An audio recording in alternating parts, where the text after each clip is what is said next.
राधे राधे दोस्तों, स्वागत है आपका फिर से एक नई कहानी में। यह कथा बहुत समय पहले की है, जब उत्कल प्रदेश, आज का ओडिशा, भक्ति और आध्यात्म का केंद्र था।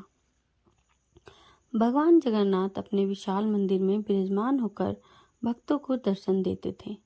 इसी प्रदेश में एक गरीब और अत्यंत साधारण व्यक्ति रहता था, जिसका नाम बंधु था। बंधु भगवान जगन्नाथ का परम भक्त था और दिन रात भगवान के नाम का जप करता, उनकी महिमा का गुणगान करता और हर पल उनके ही ध्यान में लीन रहता था। उसकी गरीबी इतनी थी कि उसके पास 2 समय का भोजन भी ठीक से जुटा पाना कठिन था, लेकिन उसकी श्रद्धा हिमालय से भी अधिक अटल थी। एक बार रथ यात्रा का पर्व निकट आया। बंधु के मन में तीव्र इच्छा जगी कि वह भी रथ यात्रा के दौरान भगवान के दर्शन करे और उनके रथ को खींचने का सौभाग्य प्राप्त करे, लेकिन उसके पास पूरी तक जाने के लिए एक कौड़ी भी नहीं थी। उसका हृदय अत्यंत विचलित हो उठा। उसने अपनी यह व्यथा भगवान के सामने रो रो कर व्यक्त की। हे प्रभु, आप तो घटघटवासी हैं। आप जानते हैं मेरी क्या दशा है।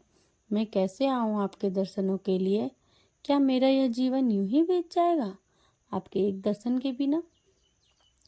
रात भर बंधु सो नहीं पाया। सुबह जब उसकी आंख खुली तो उसने देखा कि उसके सामने एक भव्य रथ खड़ा है और उसमें स्वयं भगवान जगन्नाथ, बलभद्र और सुभद्रा विराजमान है। बंधु को अपनी आंखों पर विश्वास नहीं हुआ। उसने सोचा यह कोई सपना है, लेकिन जब उसने ध्यान से देखा तो उसे महसूस हुआ कि यह सब यथार्थ है। भगवान जगन्नाथ ने मुस्कुराते हुए बंधु से कहा, मेरे प्रिय भक्त, तुमने सच्चे हृदय से मुझे पुकारा और मैं आ गया। अब क्या तुम मेरी रथ यात्रा नहीं करोगे? बंधु की आंखों से अश्रुधारा बह निकली। उसने तुरंत अपने गांव के कुछ लोगों को बुलाया और उन्हें यह चमत्कार दिखाया। सभी लोग आश्चर्यचकित रह गए। बंधु ने पूरी श्रद्धा और भक्ति के साथ उस रथ को खींचा और भगवान की रथ यात्रा अपने ही गांव में संपन्न कराई। कहा जाता है कि उस दिन के बाद से बंधु का जीवन बदल गया। भगवान ने उसकी सारी दरिद्रता हर ली और उसे अपने चरणों में स्थान दिया। यह कथा दर्शाती है कि भगवान जगन्नाथ अपने सच्चे भक्तों की पुकार अवश्य सुनते हैं और उनकी श्रद्धा को कभी व्यर्थ नहीं जाने देते। वह स्वयं चलकर अपने भक्तों के पास आ जाते हैं, यदि भक्ति सच्ची और निस्वार्थ हो। बोलो राधे राधे। तो दोस्तों, आपको ये कहानी कैसी लगी जरूर कमेंट करके बताएं और कमेंट में राधे राधे जरूर लिखें। जय श्री राम।